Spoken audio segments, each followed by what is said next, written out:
Kevin's Corner, leading into roster cuts. Thank you for tuning in. I am Kevin Bowen, Eddie Garrison with me as always. Boy, we got a jam-packed one here on this Friday morning. We will recap the preseason finale. We will hit on the 53-man roster, my final projection. We'll give you that on this podcast. And then Twitter questions, as always.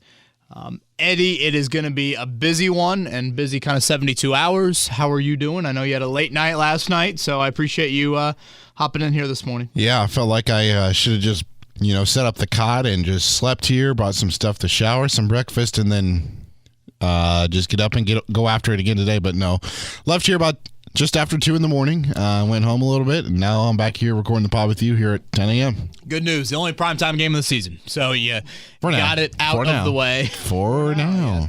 I really don't want to hit too much on the Jonathan Taylor thing. I feel like we've done that a lot. He could be traded. We've talked about it a lot on this podcast. If and when it happens, we'll certainly touch on it. If you can get some sort of day 2-ish pick and you don't want to extend him or you have hesitancy in doing it, I think that would be hard to pass up in my opinion. But I do have one question for you. Sure. It seems to me there's been a lot of chatter from the Miami area as of late, as of reported offers and things of that nature. Is that driven by Taylor's agent, or could that be driven by I think it's pretty internally legit. by the Dolphins? No, I think it's pretty legit Dolphins. I mean, look how they've acted as a franchise. The trade for Tyreek Hill, the trade for Bradley Chubb. And they've been uber aggressive, I would say, in building around Tua. It makes sense. I mean, Tua's injury history is what it is. If he's going to miss some time, wouldn't you love to have a guy like Jonathan Taylor? I mean, you imagine playing safety and facing the Dolphins offense? No. With Jonathan Taylor? Or a linebacker? And Tyreek Hill and Jalen Waddle. And yeah, I mean, it makes a lot of sense if you're Miami to do it. I know that draft pick-wise, they don't have a 3rd and 4th, and their cap space for 2024 is not in a great spot. And obviously, they got to pay Tua at some point, you would think. But I guess last thing that I'll say on Taylor, it's hard for me to watch last night, Eddie, and watch the Buffalo game and think, what would a home run hitter look like next to Richardson? Yep. I think Deion Jackson and Evan Hall have they've gotten what's been blocked. The creases are there. The home run potential with a running back, boy. That is something that has stood out to me with this situation. So I don't want to go down that rabbit hole. You could spend 3 hours on it, but I want to focus on last night and then roster cuts upcoming. So, Eddie, let's begin with last night. And overall, the old adage of, I think to some people that was probably their first Anthony Richardson exposure. Maybe you were doing something on a Saturday afternoon a few weeks back. You didn't get him against Buffalo. You haven't been out to Grant Park. So it was kind of funny to see the national reaction to it. They're like, whoa, man, this is entertaining. And you guys have heard me say it so many times. Don't be bad, boring, and old at QB. The Colts will not be that. I'm laying there in bed last night having trouble to fall asleep. I'm thinking, do you think there's a team in NFL history that's ever stylistically looked more different at quarterback from one year to the next than the Colts are? I mean, velocity of the passes, the age of the quarterback, certainly the leg element to it. And imagine the plays that are now called. I mean, it's such a contrast from one year to the next. Richardson's stat line, Eddie, okay, 6 of 17. Flacco to Lamar. Yeah, that would be a good one. Yeah. Nice. Really nice. And granted, I think it'd be a slap in the face to compare Matt Ryan last year to even Joe Flacco in the year, whatever that would have been, 2017, 2018. And I guess let's just kind of group Richardson's entire preseason in there. 9 total series. It's disappointing. It's kind of a bummer, Eddie, that the Colts starters played 15 series, 9 on offense, 6 on defense, all 15 against backups. You didn't get the same evaluation, which, I know is out of your control.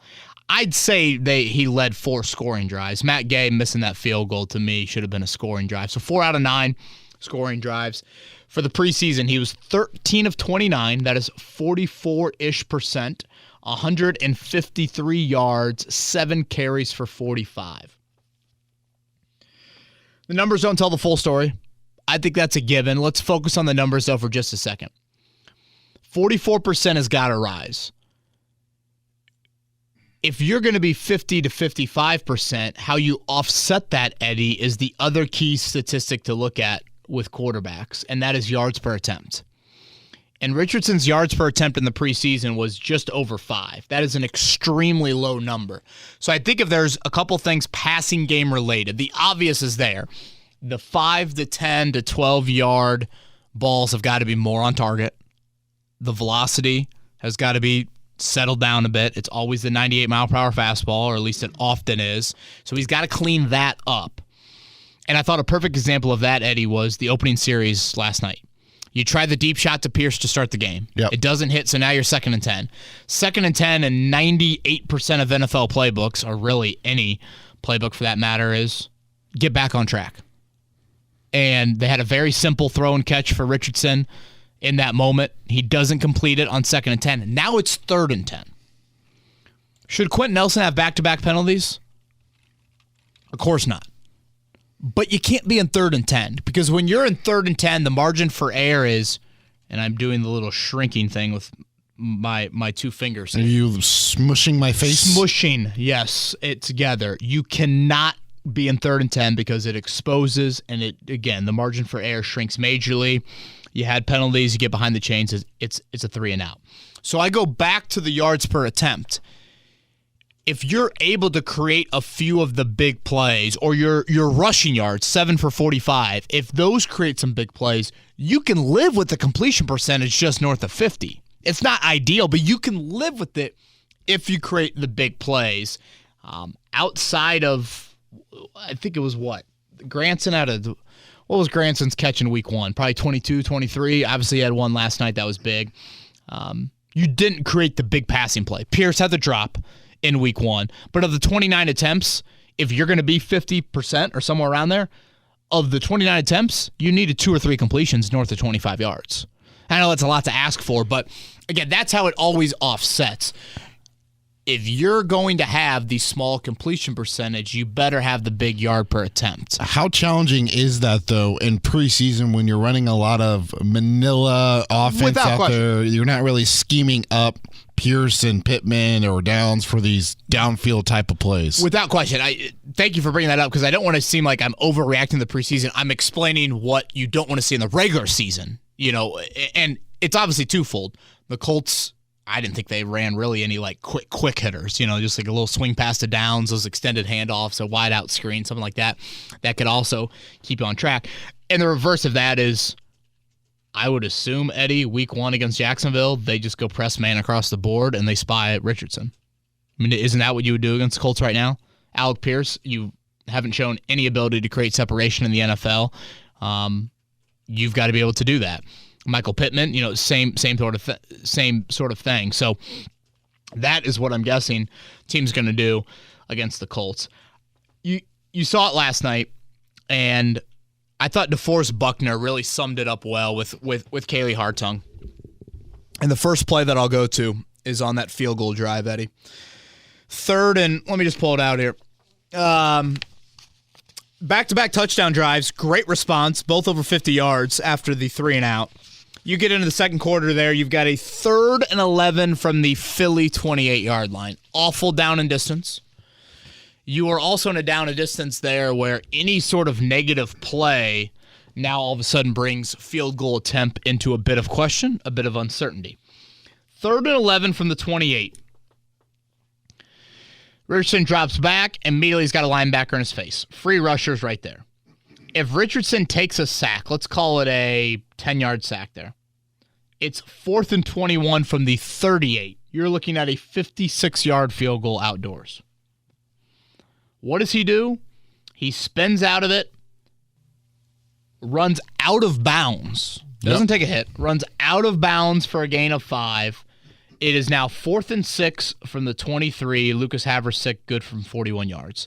Eddie, in the box score, that play will read as Anthony Richardson, 1 carry for 5 yards. Indeed. But what it is what DeForest Buckner said to Kaylee Hartung.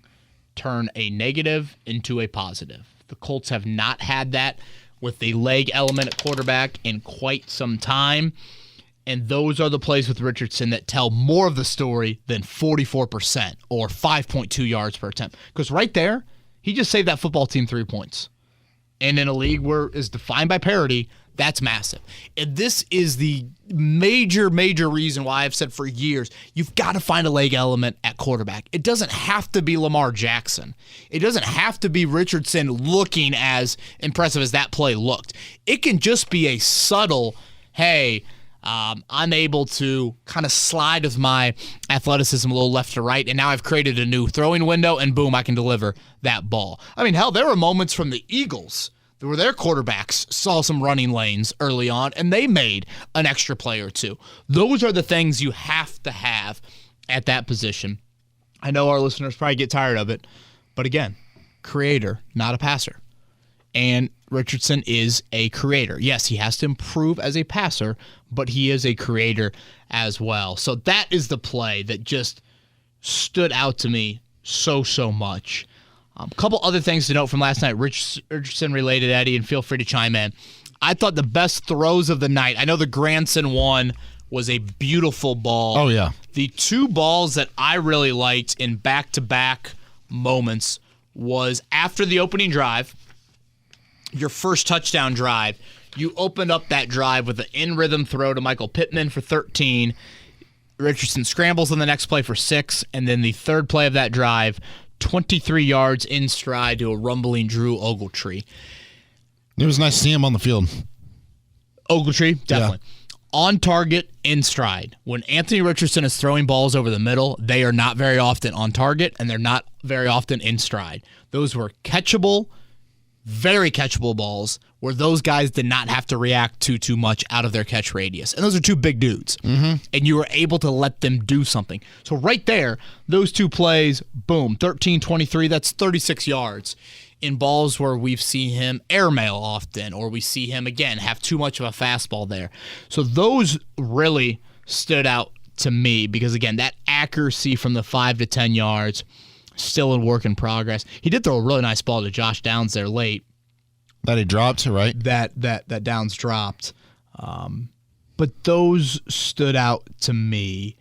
Anything else Richardson related, Eddie? Obviously, I was working with radio last night, so it's hard for me to really get a gauge on where some of these misses were. But when I was listening to Rick Venturi, he was talking with Matt Taylor after that first drive, and Colts are starting to go down the field, and he goes, this guy is special in the aspect of, he can beat you with his legs. He will eventually get to the point where he will carve you up with his arm. And the part that excites me the most about Richardson, talking about Rick Venturi, is his selection amnesia. He's really good at not making the same mistake twice. In that opening drive, Rick said that the coaching staff was pretty much on him from the get-go because he tries to throw the ball to Pittman, I think, over the middle of the field for a deeper to get a first down, whereas the play was designed to go to Josh Downs for a 5-yard gain to make it like a 3rd and 5. Yeah, and those are the things, Eddie, that just you've got to find a couple of singles in there. I know he's not going to be Wentz. I know he's not going to be Rivers. But, again, you can't live in 3rd and 10. Because, again, when you get in the regular season, that's a spy on the other side. And now that scramble is probably not going to be as easy as he maybe made it look at times last night there. So I think that's something you would like to see. I thought all in all, you had to be pretty encouraged by what he showed you in the preseason. This is going to be a long process. This is not going to be overnight. And I like the fact that he ended up playing 9 series. He ended up playing pretty much a full game if you kind of combine week 1 and week 3 with the amount of snaps that he took as well. The Colts love, and we've seen in the preseason games. I'm surprised we've seen it as much as we have. They love to use tempo. They love to use the no huddle with Richardson. I know Amazon threw up the stats of him in shotgun, how much he was in shotgun at Florida. Clearly, that's going to be a recipe that they rely on a lot. So I do have one final question for you on the Richardson front of things. At what point in the season do we go from, he's got to get the technique down to the point where we start saying that's just something he has to do. Like, he's got to make that throw. He's got to do this or got to do that. Yeah, I think you can say stuff like that, Eddie. You can point that stuff out, and it doesn't mean that he's just a bust. In terms of being like more critical is what I should say.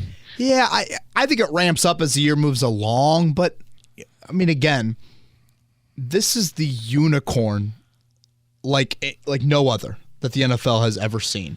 And this is where I probably side on the more of Jonathan Taylor is needed. I've heard from people like, hey, man, why don't you bring up who Josh Allen's running back was, or why don't you bring up who Lamar Jackson's running back was, or Cam Newton? I'm like, guys, Lamar Jackson was the Heisman Trophy winner. Cam Newton won a national title. Josh Allen, while he struggled mightily, while he struggled mightily at Wyoming with accuracy, he also started double the amount of games that Anthony Richardson started at Florida. Jalen Hurts had over 40 starts in his college career? Like, we cannot compare the Richardson experiment with anybody, frankly, in NFL history, let alone a top 5 pick. Maybe Michael Vick. Just because Vick had played less games. Vick played in the national title at average check. I mean, Florida was a god-awful team last year. Like, you cannot compare. I went back and looked at the stats. If you look at the last 3 years in college football, because I think college football has changed so much, the guys that have had at least 300 pass attempts in a season, there's like 170 guys that qualify for that over the last 3 years. Richardson's 53% or whatever it was last year was dead last of all those guys. I mean, this is just an absolutely outlier, again, unicorn, different project. So to me, that's why I look at it and say all the support that you need, front load the hell out of those things. And obviously, I know the Taylor thing is more complicated with that when you think of his injury status and all of that. But that's why I've stressed the need to try and get ahead of it as early as possible. And again, going back and watching Buffalo, certainly watching last night, what stands out to me, Eddie, is, man, there are some lanes to hit some holes. And just a guy gets what's blocked for him. And that's what I've seen from Deion Jackson and Evan Hall. Nice runs, but nothing extraordinary. Mm-hmm. Taylor can bring extraordinary. Where do you want to go next with last night's game after Richardson? You want to go somewhere else on the offense, or you want? I thought a couple nice moments out of the tight end group. Yeah. And let's go to the Danny Pinter injury. I feel awful for him. Obviously, you see the reaction from those on the sideline and everybody coming out on the field. We'll see about the severity of it. But if this impacts his roster status at all, a couple things to note. He's in a contract year.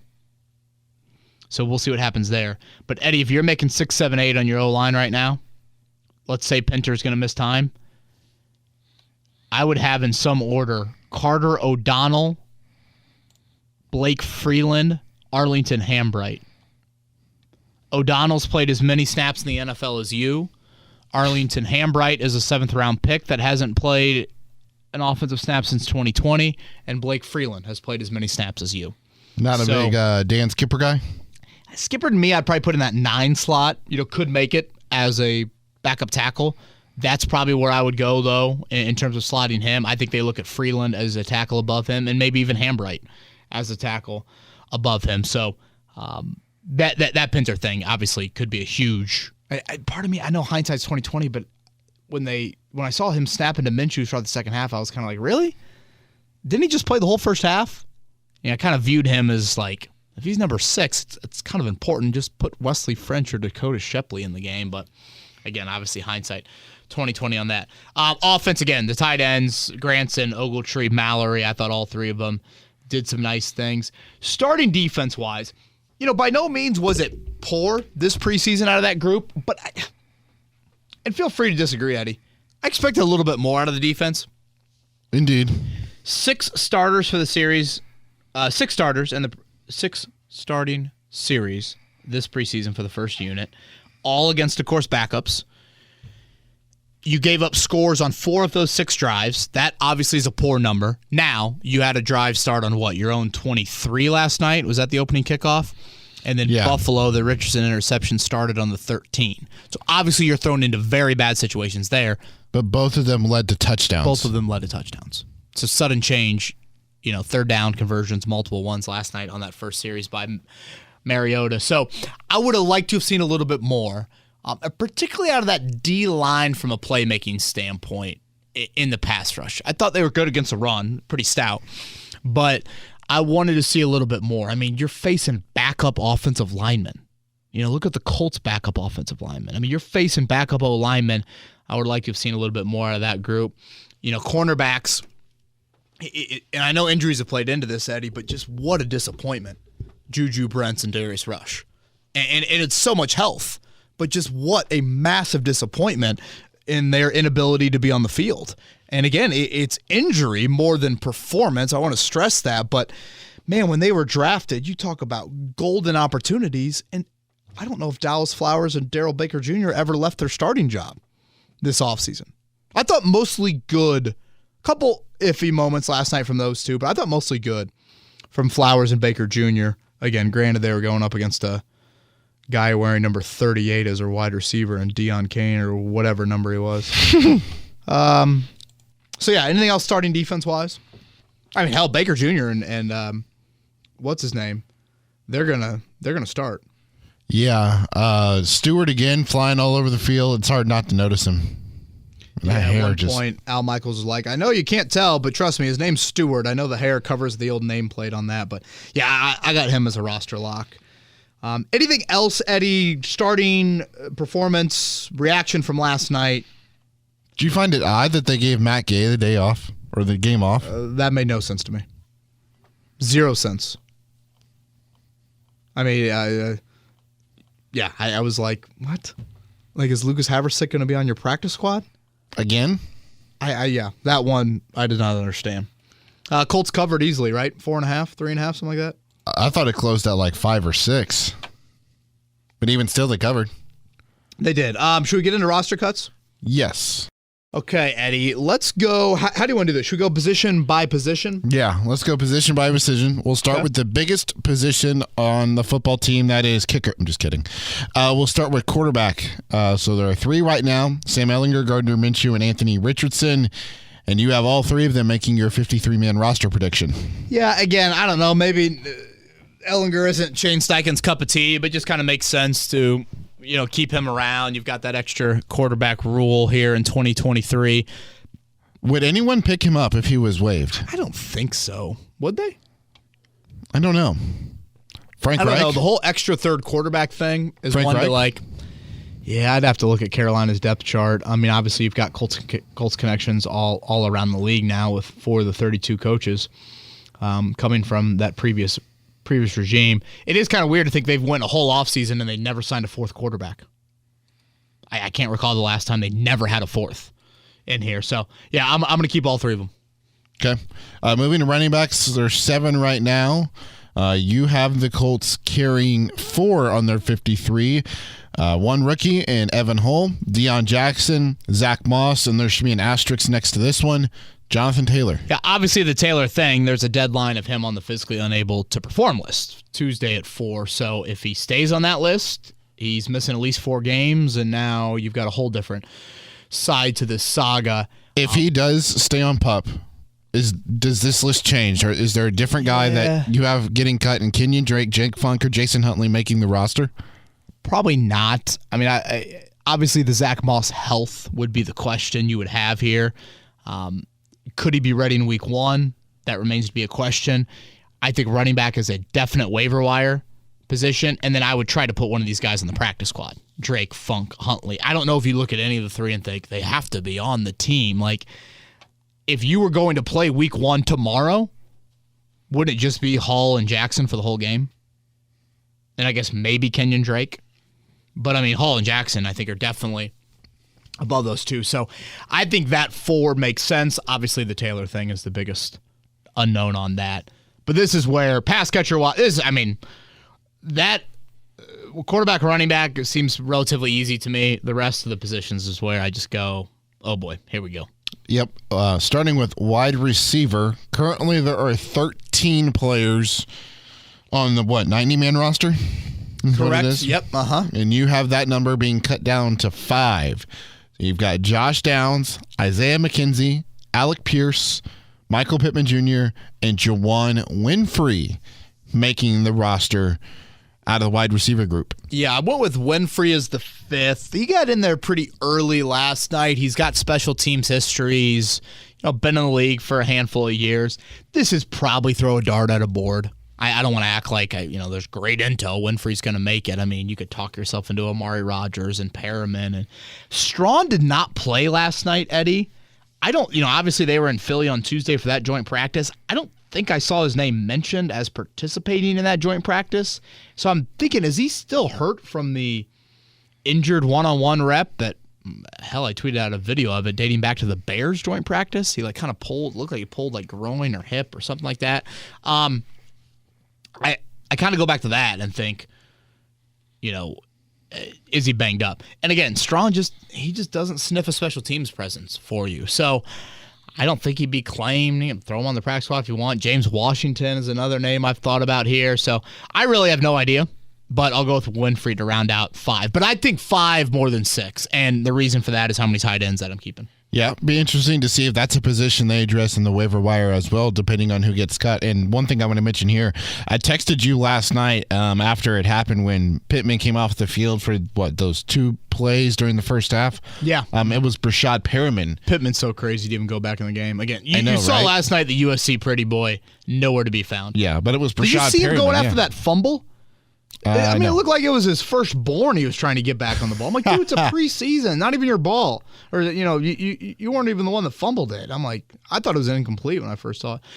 Perriman went in first, you said? Yes, Perriman was the first reserve. So I was just like, that's something to monitor a little bit, possibly. Steichen said earlier this week, it comes down to more special teams than anything. I don't know. Winfrey, Perriman, have at it. Now, this is where it gets difficult. The tight end group. Right now, the Colts have 9. You have them keeping 5. I've got them keeping 5, Eddie. That's a big number. Now, a couple thoughts. Mo Alley Cox, Kylan Granson. Trade Mo Alley Cox for the equivalent. Well, go ahead. List all the tight ends. Sorry to interrupt. Mo Alley Cox, Kylan Granson, Will Mallory, Drew Ogletree, and Jelani Woods. Do you trade Mo Alley Cox for the Mo Alley Cox equivalent at another position? More of need. I would say yes, because did he have a single catch during preseason? No, a little bit banged up. Now, having said that, let's not act like his career. Let's not act like health was a glowing remark for any of these guys. And Alley Cox has he played more snaps than all these guys combined in the NFL? I would have to look at Ricky Seals-Jones and Pharaoh Brown to give you a yes or no. So I think those are some conversations you have to have. I do think Chris Ballard is a big Alley Cox fan. Now, again, is Steichen? That's, I guess, a little bit of a different question. But last night you saw Granson some nice moments, Mallory some nice moments, Ogletree. Health has just been such a hard thing to come by with this tight end group. In my 12 years of doing this, Eddie, I cannot recall a time where I have been such in an unknown state on how many tight ends, who the tight ends are, and the depth chart. Like, if you were, again, going to go play them, did Ogletree get the start last night? Is that what I saw? Like, is Jelani Woods' playing time in Jelani Woods has missed close to a month now at this point. And he missed a lot of time in the spring. So, is 2.5 weeks of practice time enough for Jelani Woods to get going? I'm torn on this. So, I keep 5. And again, Eddie, I think about the Alley Cox trade, and I also think about this. Who are the guys that are harder to get through waivers? Yep. Will Mallory is a 5th-round pick. Drew Ogletree is a 6th-round pick. I think those guys could have some attraction on the waiver wire. So that's part of the reason why I keep 5. And as we get to the next position, for now, I've only got 8. So let's go ahead and go to the O-line. All righty. There's 15, and you cut it almost just a little more than in half. When we think, like you mentioned, Blake Freeland, Will Fries, Ryan Kelly, Quentin Nelson, Carter O'Donnell, Danny Pinter, Bernard Ryman, and Braden Smith. Those were the 8 O-linemen you've got the Colts keeping. So obviously the Pinter injury is a huge thing that plays into this. So no Wesley French, no Emil Ekiyor, Arlington Ambright, or Dan Skipper. Yeah, Dakota Shipley, Vander Slice were the other 2. Hambright's the one that was the hardest one for me. And he's shown great position flex. listed as a guard, went out to left tackle when Jake Witt went on injured reserve, the 7th-round pick out of Northern Michigan. Then he came back and started at right guard. O'Donnell started last night at right guard. So that was the toughest one for me. And this is a position, Eddie, that they've kept 9 and they've kept 10. French has been a guy they've kept before. He probably benefits if Penter's out for any time. So I look at it and say, okay, who's harder to get to my practice? Who is easier to get to my practice squad? Will Mallory or Arlington Hambright? Probably Arlington Hambright. Now, I get O-line depth is not a given, but that was kind of my thinking on that there. So, again, I've got 8 for now. I know in Ballard's world that's probably a little low, which is fine, but that's what I would do O-line-wise. I'm keeping, 6 wideouts, 4 tight ends. Now, let's go 5 tight ends. Let's go 5 wideouts. Let's knock a number off the O-line. And you can finagle with that practice squad 53-man roster leading into week 1, sneak guys through at different points of the early parts of September. Before we get to the other side of the football and the defense, how long does it take you to do a 53-man roster prediction for one? The hardest one is probably the initial one. Like I did one at the end of the spring. And, for the most part, I'd have to go back and look at 10 or 12 guys have probably changed since then. I mean, it's not a ton, but the math is the hard. What I try to do is I first go through it and say, all right, who are the guys that I feel are deserving? And then that number's like 58. And now it's like, okay, now how do I whittle that down to 53? That's the thing where it's like, okay, how do you make the math work? And again, special teams is one of these things where do you want more of the ready-made receiver who might be attractive to other teams? Last year we saw the Colts trade for a special teamer in Grant Stewart. How do teams value the back end for special teams guys? Are those guys you just call up off your practice squad late in the week? That's kind of been the new thing that teams have done. And you're going to see this here. Linebacker and corners where I had the other kind of conflicting numbers. And the second question, do you categorize position and then the number of players you want a lot to each of those positions? I don't. I have a kind of a rough estimate of what I think and what I've also remembered the Colts have done. So in general, I try to ballpark that, but this year, I probably have kept more corners than I usually do. Certainly more tight ends than I usually do. And, those are 2 positions that were kind of wide open. It's almost like you want to let that battle play out even more into the regular season. All right, come next week on Thursday, I will be grading you.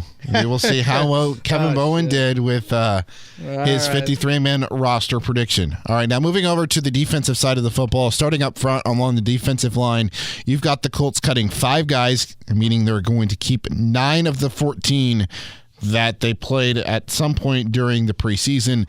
Adetomiwa Adebawore, Taven Bryan, DeForest Buckner, Samson Ebukam, Eric Johnson II, Tyquan Lewis, Dio Adengbo, Kwity Paye, and Grover Stewart were the 9 players that you have the Colts keeping on that part of the roster. I like 9. But then again, man, McTelvin, Jim has had moments. Khalid Kareem has had moments. Titus Leo has had moments. I'd love to get Titus Leo to the practice squad.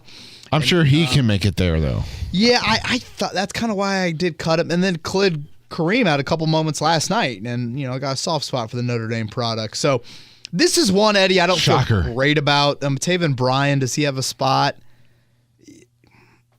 I don't know. But, outside of Bryan, I'm thinking, I don't know who else are they cutting. I don't really see any, obvious names with this. So there's a couple guys in there, though. Jim, Muhammad, Kareem, all guys I could see factor in. Had them cutting Al-Quadin Muhammad, Caleb Sampson, Titus Leo, Khalid, I can't even say it.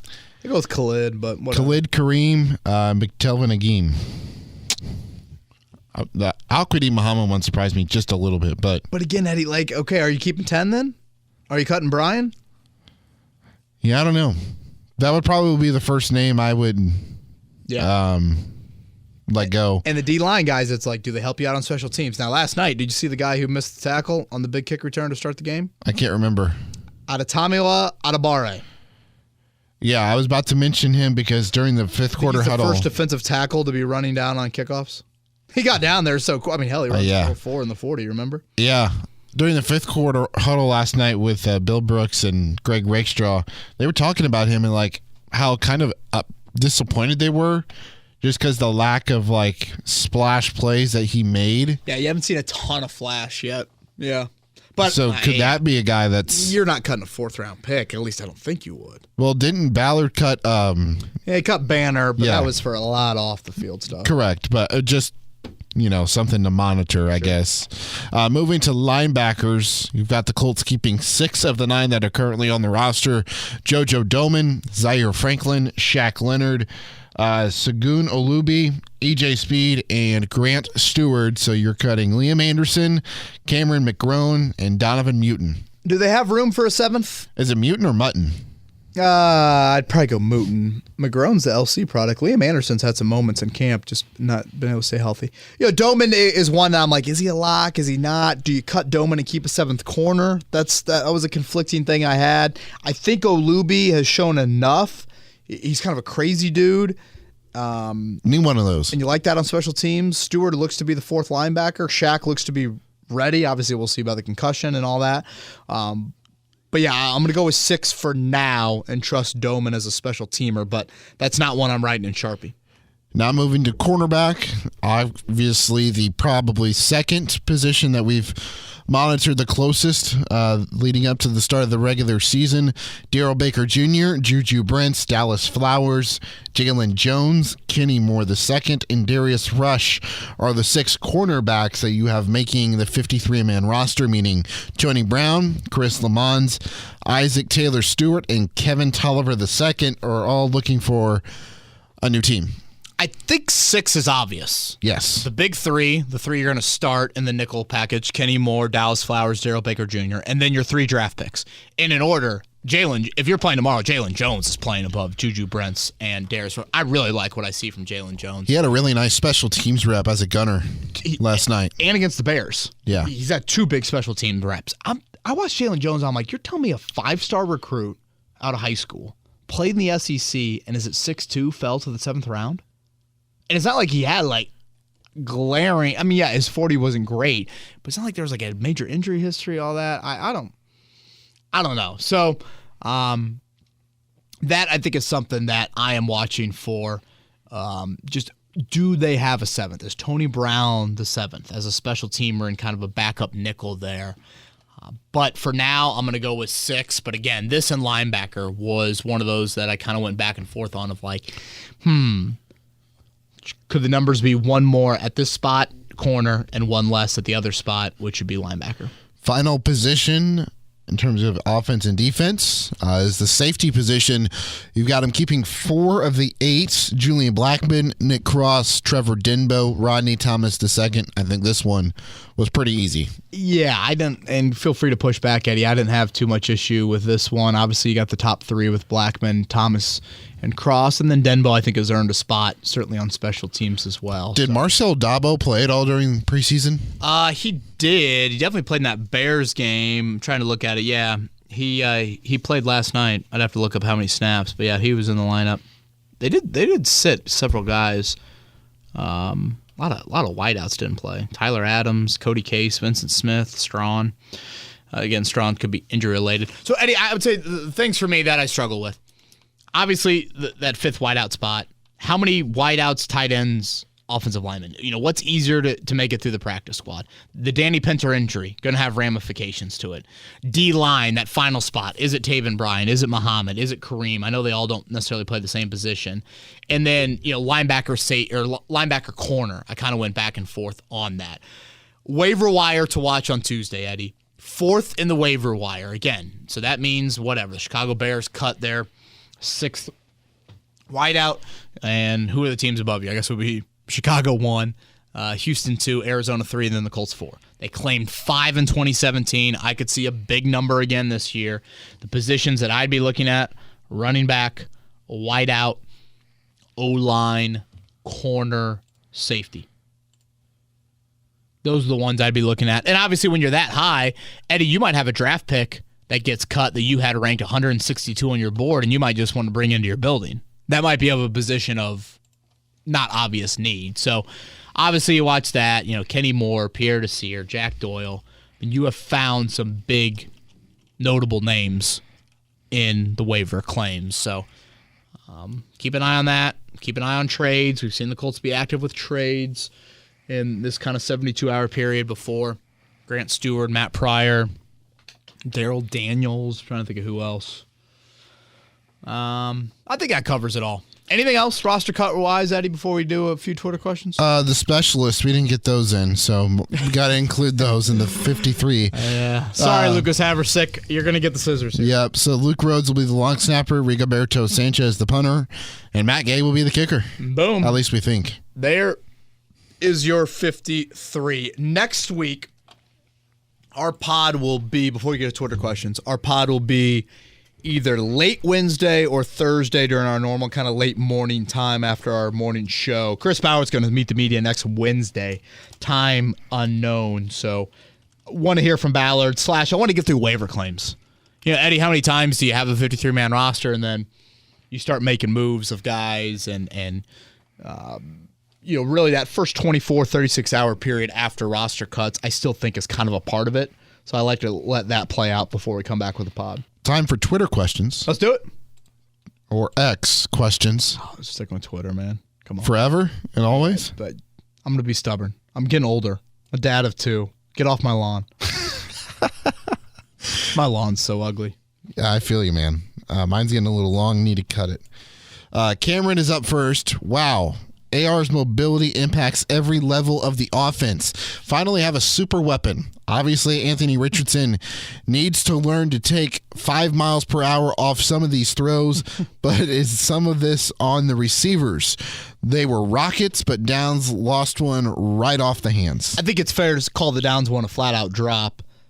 But, Eddie, what did I say last week on the pod? Yep. We're going to have gray area with 2 things with Richardson. One, when he runs, how often he runs, you know, does he take hits, et cetera, et cetera. And then the other one is the fastball. When do you throw at 86? When do you throw at 98? The ball touched his hands. Should he have caught it? That's the gray area. I liked his first line from Cameron. His mobility impacts every level of the offense. It's every level of the offense, and it's every level of the defense. You know, last year, Eddie, you never challenged the opposing safeties of a team, or I should say hardly ever challenged. Now you are doing that. Do you have to spy with a safety against Richardson? And vertically, he now has an arm that obviously will test that as well. And I still think you impact your own offense. It's mostly positively, but you go back to the joint practices with the Bears. You go even to the other night with Quentin Nelson having a couple penalties. You are blocking a very different looking offense than you are used to. So that is certainly something that is worth mentioning. And I go back to that opening series from last night. You tried the deep ball to Pierce to start the game. That's a play that makes a lot of sense to try. But now you're 2nd and 10. You've got to get back on schedule. And he misses. He targeted on that play. It was Pittman. He misses Pittman over the middle there. Now it's 3rd and 10. That's when you're impacting, again, every level of the offense and defense there because you're way behind the chain, so you put your offense in a negative position because you missed the simple throw on 2nd down. But now it's 3rd and 10, and the defense for Philly, they just can't go man across the board and pen their ears back. They've got to have a spy for Richardson because the play was called back, but after the false start on Nelson, you had a 15-yard scramble by Nelson, or by Richardson, and again, Nelson got called for holding on that play. So Nelson can't do that, but you also can't put your offense in those situations to where you're exposing those guys around him.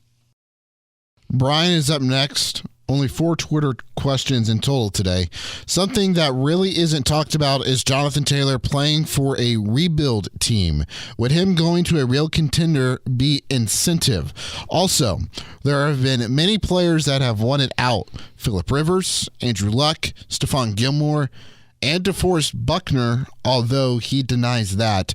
Those would be all top-tier players on the team. It would be neutral to play, or it'd be natural to want to play for a contender. Jonathan Taylor would get more on the next contract if he played deep into January. I don't know if money is the only factor here. Yeah, I think Taylor just wants to get paid in a similar timeline of the other guys in his age range. If you go back to recent drafts, that's where I'm at. I think He simply just wants to get paid. I don't think it's necessarily that he wants out of Indy because he doesn't like Indy. I don't think that is true. I think he wants to be paid before his 4th NFL season. That to me is kind of what it boils down to. Obviously, you've had the 3 trade requests in the last year. They're all very different trade requests. But, whether it was Hines, whether it was Gilmore, whether it was Taylor, certainly part of losing brings this on. Like, some of it happens like this. The disgruntlement rises a little bit.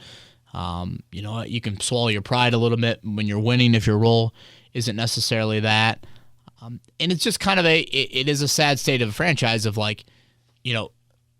the Colts aren't the ones making the Stephon Gilmore trade. They're giving up Gilmore. Think back to 2006 when they traded for Booger McFarland in season. They view that as one piece away. 2013, after they go 11-5, they make the Vontae Davis trade. Hey, we're going to push a little bit more. We think we're there. You're not in that position as a franchise. You're on the reverse of that. People are calling you more than you're calling people to try and make those sorts of deals. So I hope that answers what Brian was kind of asking about. So I don't know if going to a real contender would be a huge incentive for him. I guess he'd be winning, but I just think, period, he just wants to be paid before year 4.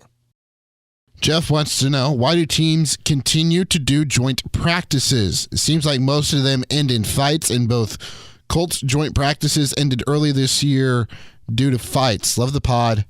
Go Irish. Go Irish. Beat Navy. What do you think? 20.5 on the line for tomorrow. What do you think there? I would probably take the Irish minus 20.5. Just because I think Sam Hartman is that dude. I love me some Sam Hartman. I thought about 38-13, but I don't bet against the academies. That's a rule of mine. That's true. I could see that. Just because of their style of football, it's hard for them to get blown out. Sounds like a little different style. Navy doesn't have Coach Ken Niamatalolo anymore. They might be throwing it a little bit, which I hate. I think I should run the triple option. The joint practices, they still get a lot of good work in. It's not like all-out brawls. By all accounts, this fight happened, 90 minutes into practice? So you're obviously getting 90 minutes of work in before. And again, these fights are it sounded like the Franklin Kelsey one was a little bit much, but the fights are more of I'm in your face, you're in my face, I'll swing, I'll purposely miss so I don't injure my hand on your helmet, and then by that point, it's been broken up. Now, it takes another minute or two to break it up, which is always a long slug to get everybody back in the bullpen, if you will. But yeah, I still think the joint practices are pretty beneficial. Last Twitter question comes from Jeremy. What's more likely to happen? Jonathan Taylor signing an extension with the Colts, or Shaquille Leonard playing all 17 regular season games? Oh, geez, Jeremy. Oh, man. Can we end with an easier one? Yes. Didn't I say last week there's a better chance of you playing week 1? Indeed. And then didn't you get a Twitter DM from the same person who submitted that question? Yeah. How are we looking on the fantasy league? Full. How was that? Full. Okay. I went fast. I know a lot of people were probably upset about that. Have we picked out a draft time for that? You were looking next week. Didn't we think Monday, Labor Day night or something? That's fine with me. So the 4th? Or that Tuesday? I'm good with either of that. Let's do the 4th. Let's set that up. Let's go 8:30, 9. That's fine. Yeah, Monday night works better for me. Yeah, it's tough to bet on Shaq all 17 games. Of course, it's tough to bet on Taylor extension. Let me ask this one, Eddie. Can the Colts play the waffle game with Taylor in 2023? Can they allow him to be on their roster without a contract extension?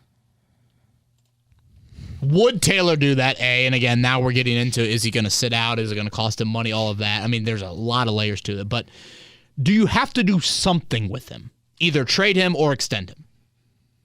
Is it just A and B, trade, extend, or is there a C? Where you look at him and you say, play it out, and now you have this storyline there every single week. To me, it's simply A or B, and I don't think there's a C. It's A, trade him, or C or B, he's playing at what he's currently at. Because, if the reports are true from Stephen Holder and Mike Chappell that the Colts haven't even made an offer to an extension towards Jonathan Taylor's direction or have entertained the conversation of an extension, I don't see them changing their tune any minute. I think it's an either or. I know there's probably a lot of people that don't think that. They say, screw it. You play on that contract. I just think that's a storyline you don't want hanging over. And, boy, I just worry about the impression that you're making on Richardson. I might be overreacting to that. And, again, it's the NFL. It's not the NBA. But that is something that has been a little bit more focused. And, again, this is both parties involved. I don't want to act like this is Colts. Colts are the only one at fault here. So, are you shocked that we haven't had an extension at all between, obviously Taylor, Pittman, or Big Grove? Yeah, I mean, Nelson and Hines were just the day before the start of the seasons, right? In those respective years, if I'm not mistaken. I think one of them else. Grover was in season. So, maybe you do get something. And I don't know. Do you believe that the Colts are going no extensions with this new coaching staff? That seems to be a little bit of the narrative out there. One thing I'll say on Leonard before we wrap it up. At training camp, Eddie, you obviously have been out there. We're so close to the action. Oh, yeah. Get to hear everything he says. You watch Leonard when he comes to the sideline and you get a real close-up of him. It is amazing to see the difference in definition between the back of his left leg versus the back of his right leg. And I know we're getting really into the weeds with this, but it's the ankle pain that's been through the calf and into the back. And so, he's talked about how that left leg is kind of dragged on him before. And if you look at the two legs, you clearly see the difference in definition. And again, that'll be something to watch as we get into the quality of Leonard versus the quantity of it, which we've talked about. He makes $20 million. He's got to play up to that. That is something that I think is going to be a storyline this season, and we'll see. Again, he says he feels different, but you just look at the two legs, and it's like, wow. And I think we all have been there at some point. You have the broken arm, and you get the cast off, and it looks totally different. Or in my case, torn ACL. Yeah, boom, been there. The knee scars look a little bit different. It's just a good thing they have EJ Speed back there to help. Yep. Take a little bit of the pressure or load off of Shaq. Without question. He is Eddie Garrison. I'm Kevin Bowen. Everybody have a great week. Enjoy week 0. Again, 107.5 The Fan. It's got some recap from last night. Final 53-man roster look. We'll have you covered next week. Probably looking at that again Wednesday, Thursday after Chris Ballard speaks to the media. Everybody stay cool here on this Friday in Indy. We'll talk to you next week.